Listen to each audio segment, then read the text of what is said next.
Paris, 15 mars 2026. Il est exactement 18h45 lorsque le combiné retombe lentement dans le bureau feutré de l'Élysée. Emmanuel Macron reste figé quelques secondes, le teint blafard, le regard vide. Au bout du fil, Paris, 15 mars 2026. Il est exactement 18h45 lorsque le combiné retombe lentement dans le bureau feutré de l'Élysée. Emmanuel Macron reste figé quelques secondes, le teint blafard, le regard vide.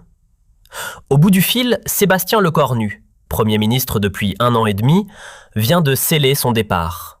Une démission sans retour. En quelques instants à peine, le chef de l'État bascule dans la zone de turbulence la plus violente de son second quinquennat. Ce qu'il ne mesure pas encore, c'est que les 24 heures qui s'annoncent vont exposer au grand jour une vérité embarrassante. Sans Lecornu, l'édifice vacille. Ce qui aurait dû être une simple transition s'apprête à devenir une reddition politique. « Il ne peut pas me laisser tomber maintenant », souffle Macron en traversant son bureau d'un pas nerveux. Jusqu'au dernier moment, il s'était convaincu qu'il s'agissait d'un coup tactique. Une pression calculée pour obtenir davantage d'autonomie, peut-être. Mais la voix de Lecornu, froide et déterminée, ne laissait place à aucune interprétation. Rideau. Déjà, l'information s'échappe des couloirs du pouvoir. Les rédactions s'affolent. C'est BFM TV qui ouvre le bal avec une édition spéciale. Sébastien Lecornu remet sa démission au président de la République. En quelques minutes, la nouvelle embrase l'affaire médiatique. Les alertes tombent en cascade, les plateaux s'improvisent et l'onde de choc traverse tout le paysage politique français. La soirée ne fait que commencer. À l'Élysée, c'était la panique. Alexis Kohler, secrétaire général de la présidence, convoquait en urgence une cellule de crise. Nous avons peut-être 48 heures avant que la situation devienne ingérable, analysait-il devant une dizaine de conseillers réunis dans le salon doré. Macron, lui, était déjà au téléphone. Il fallait trouver un remplaçant et vite, mais qui pouvait succéder à Lecornu? Le choix s'avérait plus compliqué que prévu. « Appelez-moi Édouard Philippe », ordonnait le président à son secrétariat. L'ancien premier ministre, devenu maire du Havre, était le candidat naturel. Expérimenté, respecté, capable de rassembler au-delà de la majorité présidentielle. 19h30, Philippe décrochait son téléphone. « Emmanuel, j'ai appris pour Sébastien. C'est regrettable. »« Édouard, j'ai besoin de vous. La France a besoin de vous, » suppliait Macron. Mais la réponse fut sans appel. « Monsieur le Président, ma place c'est au Havre. Je vous souhaite de trouver la bonne personne, mais ce ne sera pas moi. » Premier refus. Macron encaissait le coup, mais rebondissait immédiatement. « Bruno Le Maire !» s'exclamait-il. Le ministre de l'Économie avait l'expérience, la crédibilité internationale, la stature. Il était en déplacement à Bruxelles pour un conseil des ministres européens. Macron l'appelait directement sur son téléphone portable. « Bruno, rentrez immédiatement. J'ai une proposition à vous faire. » Mais là aussi, la déception était au rendez-vous. « Emmanuel, je vous suis loyal, mais Matignon n'est pas pour moi. Je préfère rester à Bercy. » Dans l'entourage présidentiel, l'inquiétude montait. Si même nos plus proches collaborateurs refusent, qui va accepter? S'interrogeait un conseiller. 20h30, Macron tentait une approche différente. Contacter Gérald Darmanin. Le ministre de l'Intérieur avait toujours eu des ambitions pour Matignon. Sûrement accepterait-il. Darmanin était en réunion préfectorale à Lille quand l'appel présidentiel arriva. « Monsieur le Président, c'est un honneur, mais permettez-moi 24 heures de réflexion. C'est une décision qui engage toute une vie. » Cette fois, ce n'était pas un refus, mais ce n'était pas non plus l'acceptation immédiate qu'espérait Macron. Le président sentait que sa position s'affaiblissait d'heure en heure. Les chaînes d'information continuaient de consacrer leurs programmes spéciaux à la crise gouvernementale. Macron encaissait le coup, mais rebondissait immédiatement. « Bruno Le Maire !» s'exclamait-il. Le ministre de l'Économie avait l'expérience, la crédibilité internationale et la stature. Il était en déplacement à Bruxelles pour un conseil des ministres européens. Macron l'appelait directement sur son téléphone portable. « Bruno, rentrez immédiatement, j'ai une proposition à vous faire. » Mais là aussi, la déception était au rendez-vous. « Emmanuel, je vous suis loyal, mais Matignon n'est pas pour moi. Je préfère rester à Bercy. » Dans l'entourage présidentiel, l'inquiétude montait.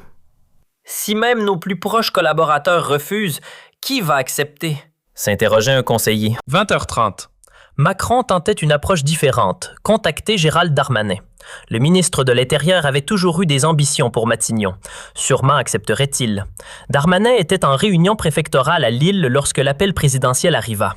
« Monsieur le Président, c'est un honneur, mais permettez-moi 24 heures de réflexion.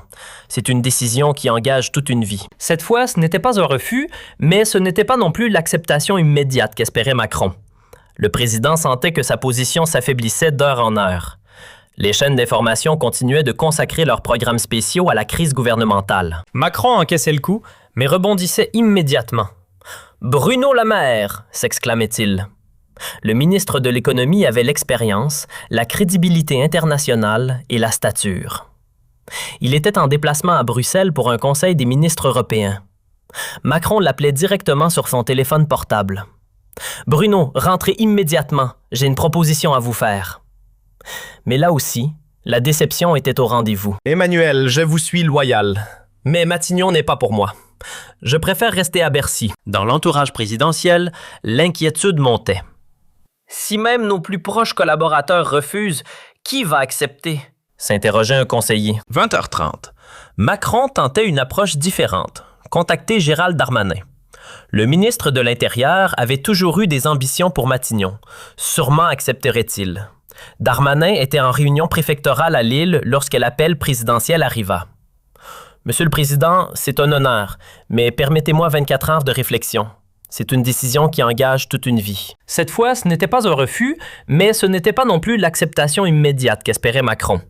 Le président sentait que sa position s'affaiblissait d'heure en heure. Les chaînes d'information continuaient de consacrer leurs programmes spéciaux à la crise gouvernementale. 23h30. Dans son bureau, Macron s'effondrait dans son fauteuil.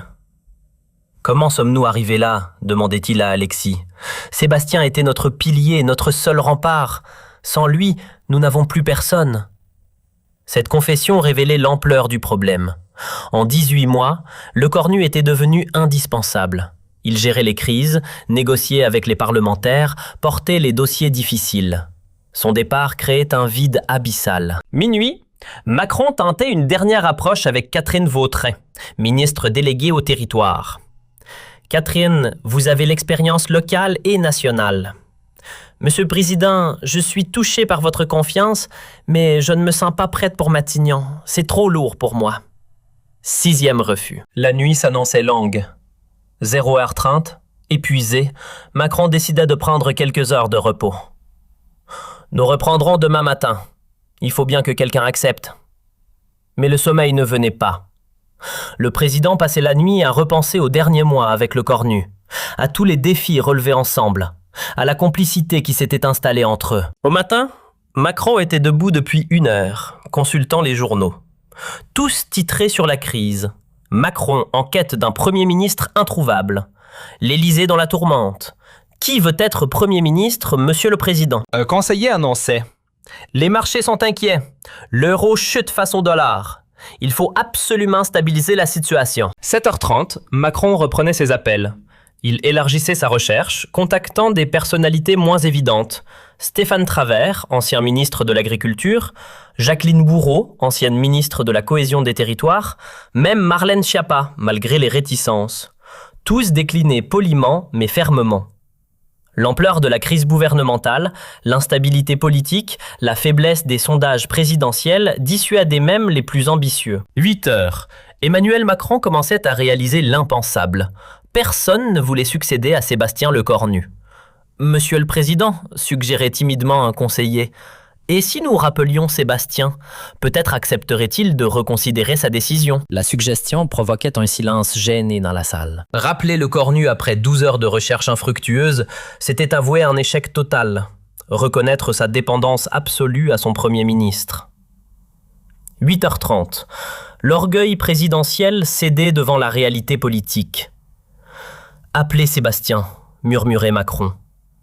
Alexis Colère hésitait. « Monsieur le Président, êtes-vous certain?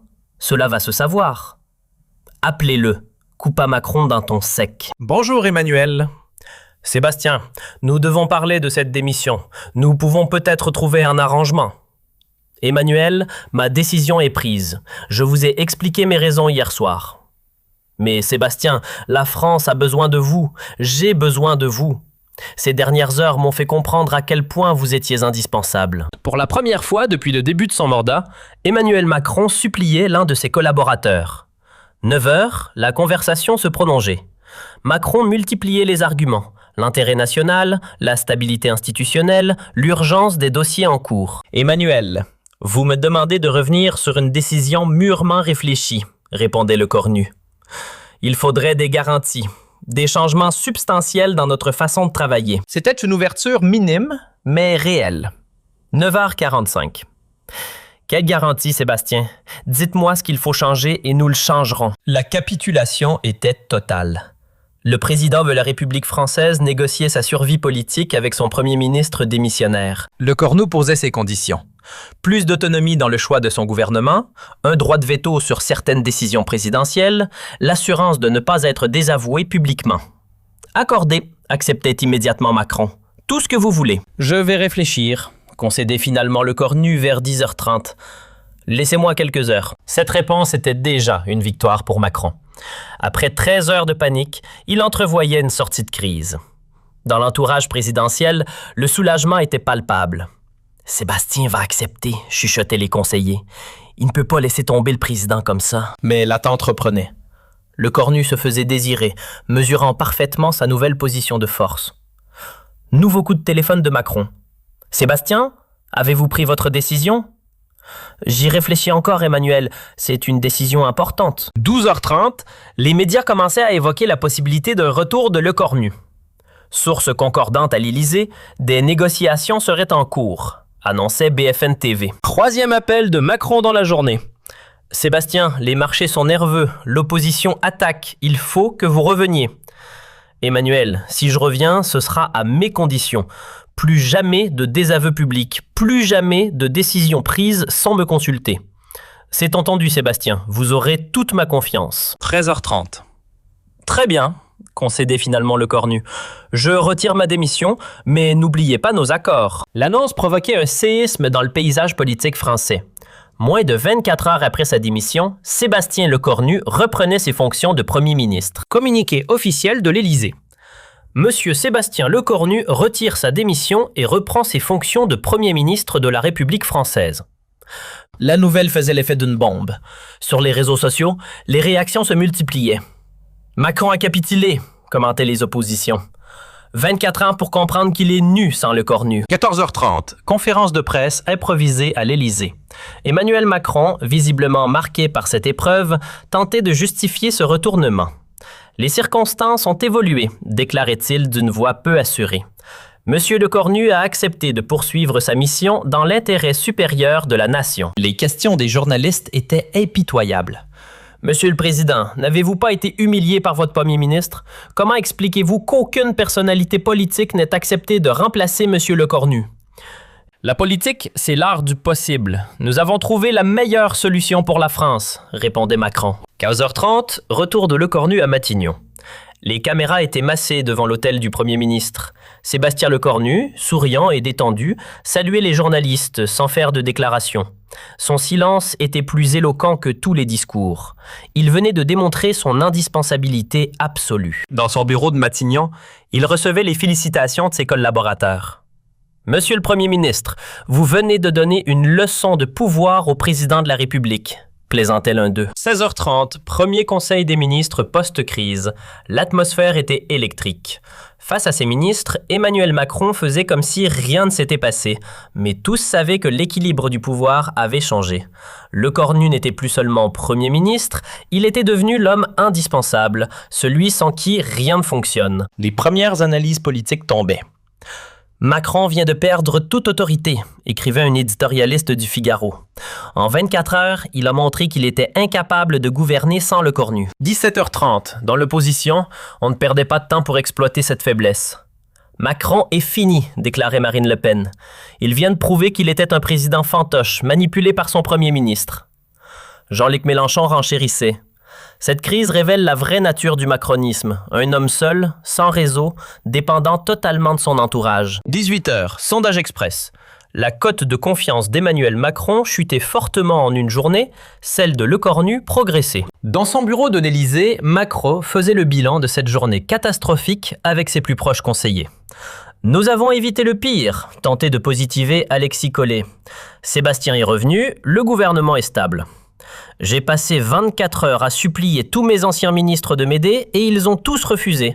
Puis j'ai dû implorer Sébastien de revenir. C'est la pire humiliation de ma carrière politique, répondait Macron. Les conséquences de cette crise commençaient à se dessiner.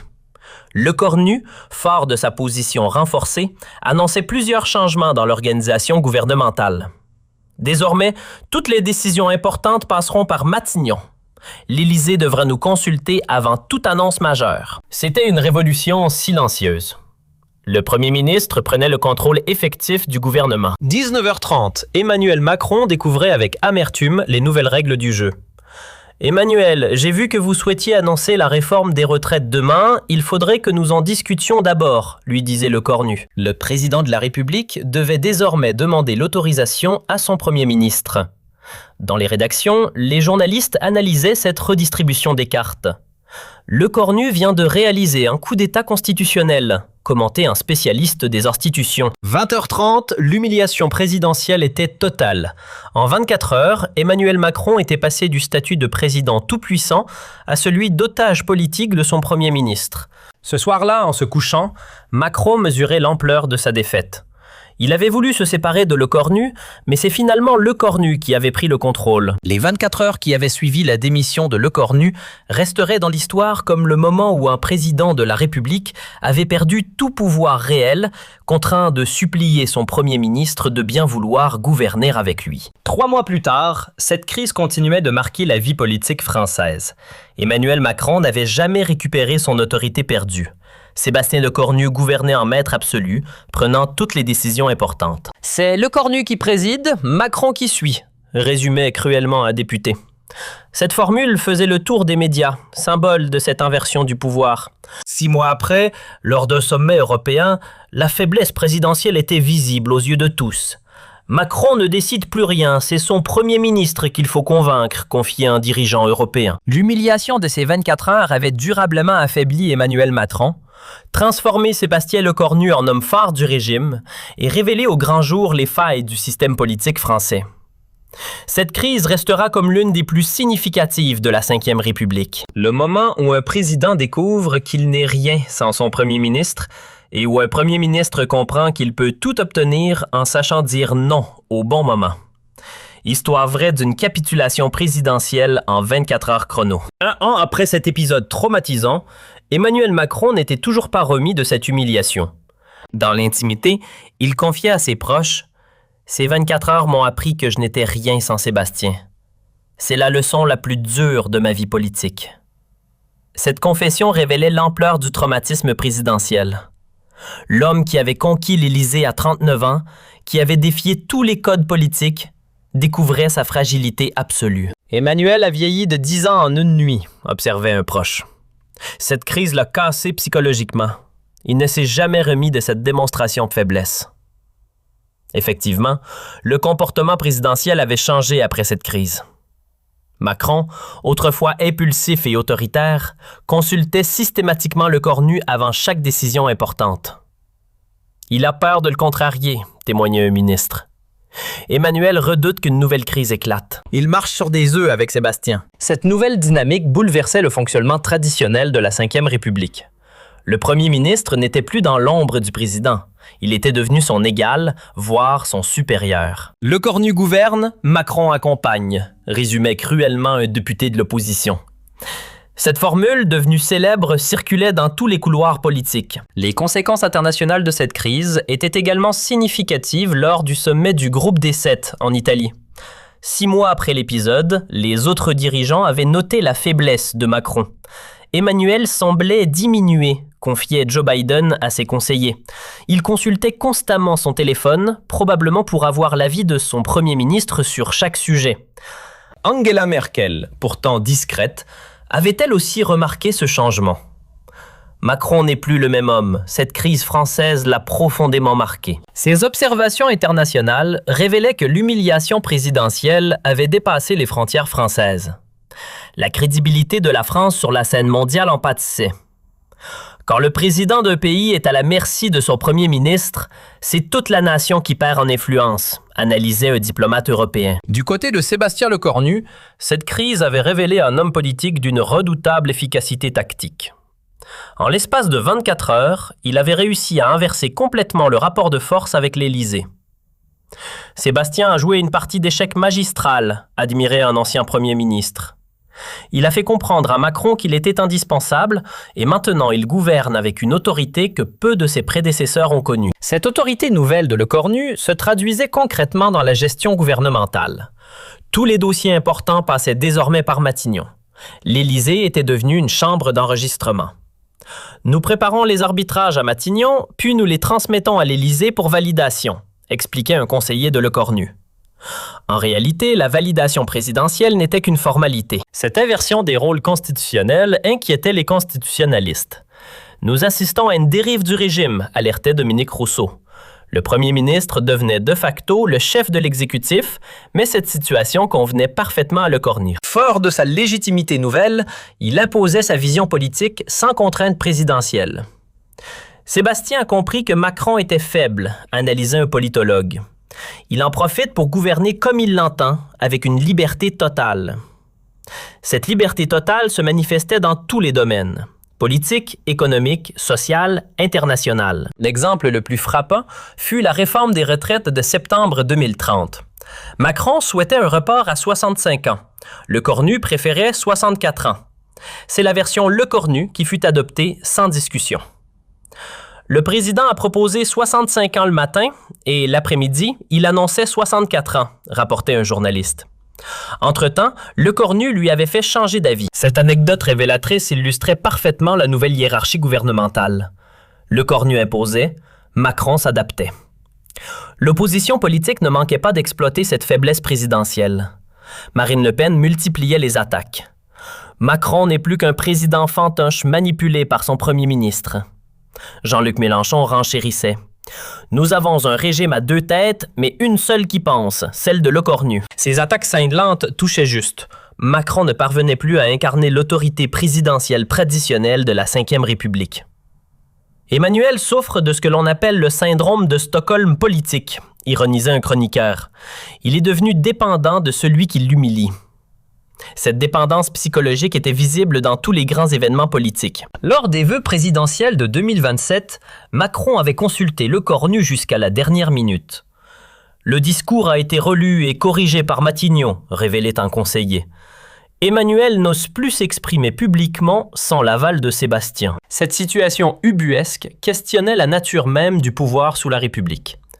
Un président élu au suffrage universel était-il devenu l'otage de son premier ministre nommé? C'est une première dans l'histoire républicaine, soulignait l'historien Jean Harry. Jamais un président n'avait été à ce point dominé par son premier ministre. Cette domination s'exerçait même dans les détails les plus prosaïques. Lecornu choisissait les invités des dîners de l'Élysée, validait l'agenda présidentiel, supervisait les déplacements. Sébastien contrôle tout, témoignait un huissier de l'Élysée. Même les menus des repas officiels doivent passer par Matignon. Cette micro-gestion révélait l'ampleur de l'emprise lecornienne sur l'appareil présidentiel. Rien n'échappait au premier ministre. Face à cette situation, l'entourage historique de Macron s'inquiétait. Alexis Colère, Ismaël Émélien, Sibeth Ndiaye, tous constataient l'affaiblissement dramatique de leur champion. Emmanuel n'est plus le même, confiait l'un d'eux. Cette humiliation le brise. Il doute de tout, même de ses plus proches collaborateurs. Cette crise de confiance généralisée paralysait l'action présidentielle. Macron hésitait, tergiversait, reportait les décisions difficiles. Le président qui fonçait tête baissée est devenu quelqu'un qui réfléchit trop, observait un ministre. Paradoxalement, cette prudence nouvelle le desservait, car pendant que Macron hésitait, Lecornu tranchait. Cette différence de tempo renforçait encore l'autorité du premier ministre. Sébastien a compris que la politique, c'est l'art de la décision rapide, expliquait l'un de ses conseillers. Pendant que l'Élysée réfléchit, Matignon agit. Cette philosophie de l'action immédiate séduisait les Français, lassés de l'indécision gouvernementale des années précédentes. Dans les sondages, cette préférence était claire. 67% des Français faisaient plus confiance à Lecornu qu'à Macron pour prendre les bonnes décisions rapidement. Ces chiffres catastrophiques pour l'Élysée confirmaient l'inversion complète de la popularité entre le président et le premier ministre. « C'est historique », commentait un sondeur. Jamais un premier ministre n'avait été aussi populaire au détriment de son président. Cette popularité de Lecornu alimentait naturellement les spéculations sur l'avenir. Beaucoup voyaient en lui le futur candidat de la majorité présidentielle et, même si Emmanuel se représentait, il aurait du mal à justifier sa candidature face à Sébastien. Cette perspective d'une candidature de Lecornu terrorisait l'Élysée. Ce serait l'humiliation suprême, être remplacé par celui qui l'avait dominé pendant tout le quinquennat. Emmanuel redoute cette éventualité, confiait un proche. Il sait que Sébastien a tous les atouts pour lui succéder. Ces atouts étaient indéniables: popularité, expérience gouvernementale, réseau politique et surtout image d'efficacité. Lecornu incarne la compétence face à l'amateurisme macronien, résumait un politologue. Si l'élection présidentielle avait lieu demain, il serait largement favori. Cette analyse, partagée par de nombreux observateurs, révélait l'ampleur du renversement politique opéré en 1 an et demi après cette crise historique. Le bilan était sans appel. Emmanuel Macron avait perdu toute autorité réelle. Sébastien Lecornu gouvernait en maître absolu et la Ve République vivait une expérience institutionnelle inédite. Ces 24 heures ont changé la France, concluait un historien politique. Elles ont montré qu'un président pouvait être réduit à l'impuissance par son propre premier ministre. L'histoire retiendra cette crise comme l'une des plus significatives de la Ve République. Le moment où un président découvre qu'il n'est rien sans son premier ministre et où ce dernier comprend qu'il peut tout obtenir en sachant dire non au bon moment. Emmanuel Macron avait voulu gouverner seul. Il s'est retrouvé gouverné par un autre. Sébastien Lecornu avait accepté de servir, il a fini par régner. En 24 heures, les rôles s'étaient inversés pour toujours. Cette leçon politique magistrale restera gravée dans les mémoires.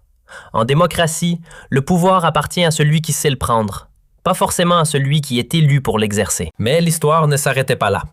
2 ans après cette crise, de nouveaux éléments vinrent éclairer cet épisode. En mars 2028, un ancien conseiller de Matignon publiait « Dans l'ombre du pouvoir », révélant que la démission de Lecornu avait été orchestrée. « La démission n'était pas spontanée », écrivait Jean-Baptiste Moreau. « Elle avait été préparée pour tester la dépendance de Macron et renforcer notre position. » Cette révélation faisait l'effet d'une bombe. L'enquête judiciaire révélait des enregistrements compromettants. Dans ces conversations, Lecornu expliquait: Emmanuel est faible psychologiquement. Si je le pousse à bout, il cédera. Ces mots achevaient de discréditer le premier ministre. L'opinion découvrait un manipulateur cynique, prêt à instrumentaliser les institutions pour son profit personnel. La popularité de Lecornu chutait de 15 points, tandis que Macron bénéficiait d'un capital de compassion. En mai 2028, après une confrontation enrageuse à l'Élysée, Lecornu démissionnait définitivement. Son successeur, Gabriel Attal, incarnait le retour à la normale institutionnelle. L'ère de la manipulation était terminée. Aujourd'hui, 3 ans après cette crise historique, le bilan est nuancé. Emmanuel Macron a récupéré son autorité présidentielle, mais l'épisode l'a marqué. Emmanuel se méfie de tout le monde maintenant, confie un proche. Il a appris à ses dépens qu'on peut être trahi par ses plus proches collaborateurs. Quant à Sébastien Lecornu, il a disparu de la scène politique nationale. Retiré dans sa Normandie natale, il évite soigneusement les médias. Sébastien paye le prix fort de ses manipulations, constate un observateur. Il a perdu toute crédibilité politique. Cette histoire restera comme un cas d'école de manipulation politique poussée à l'extrême. Elle illustre comment un homme peut prendre le contrôle d'un État par la ruse, mais aussi comment cette même ruse peut se retourner contre lui. La leçon est claire. En démocratie, la manipulation